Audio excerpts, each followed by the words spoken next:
ہمارے سامنے بناؤ، ہمارے حکم سے بناؤ بھائی، ہمارے حکم سے بناؤ کشتی۔ اس نے کشتی کو چھوڑ دیا اور پہاڑ پہ چڑھ گیا تو ڈوب گیا، تو معلوم ہو رہا جو سفینے کو چھوڑ دے وہ ڈوب جاتا ہے۔ بھائی رسول نے فرمایا نا، مثل اہل بیت کمثل سفینۃ نوح، میرے اہل بیت کی مثال سفینہ نوح کی مثال ہے۔ تو بھائی جب نوح کا سفینہ بنا تو خدا کی وحی سے بنا، رسول نے جو سفینہ بنایا تو کیا اپنی مرضی سے بنا لیا؟ بھائی وہ بھی خدا کی مرضی سے بنا،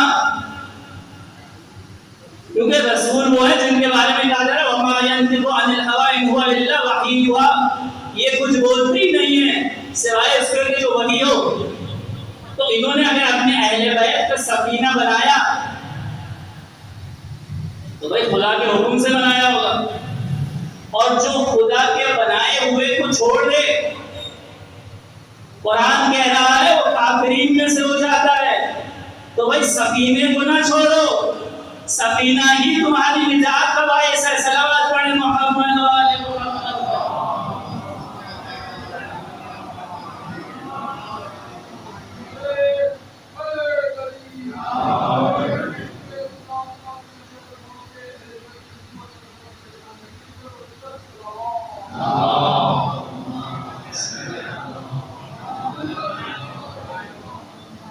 وہی سفینے کو نہ چھوڑو،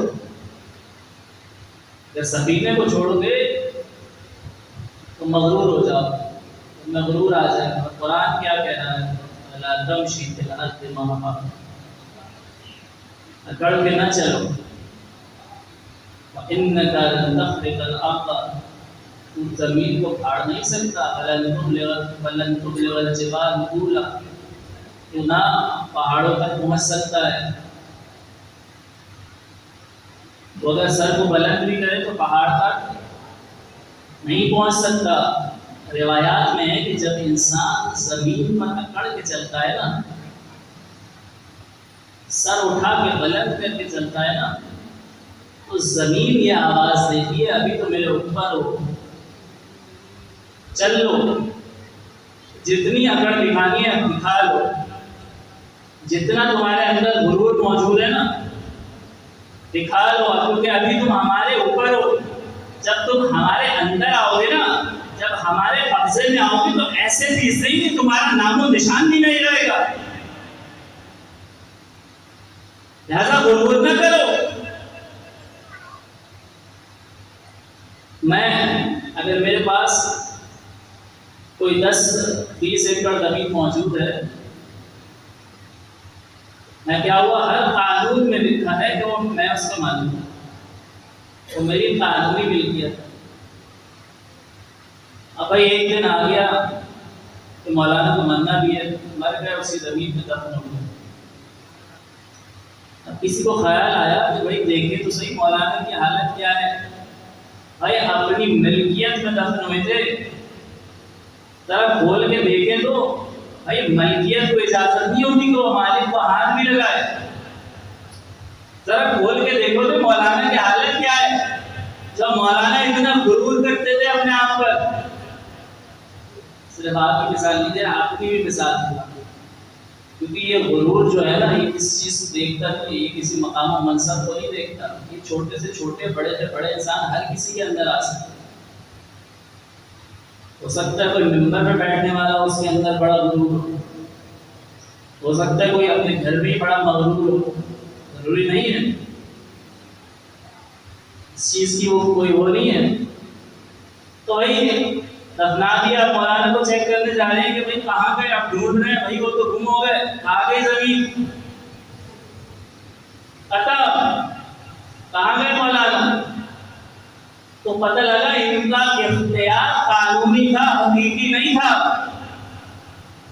بھائی حقیقی مالکیت اس کی ہے، بھائی حقیقی ملک اس کا ہے، جبھی تو وہ فرما رہے تبارک الذی بیدہ الملک وہو علی کل شیء قدیر، ہمارے ہاتھ میں ہے ملک،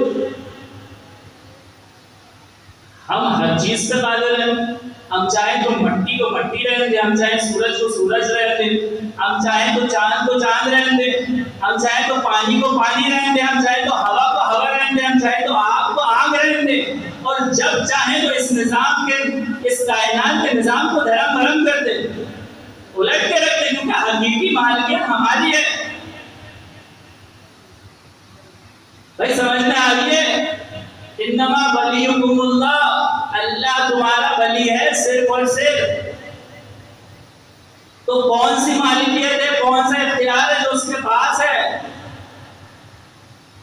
وہ یہ والی مالکیت ہے اس کے پاس، وہ جب چاہے وہ جب چاہے کائنات کا نظام الٹ دے، وہ مالک الملک ہے، ہماری کوئی حیثیت نہیں ہے، ہمارے پاس قانونی اختیار ہے، ہمارے پاس کیا اختیار ہے؟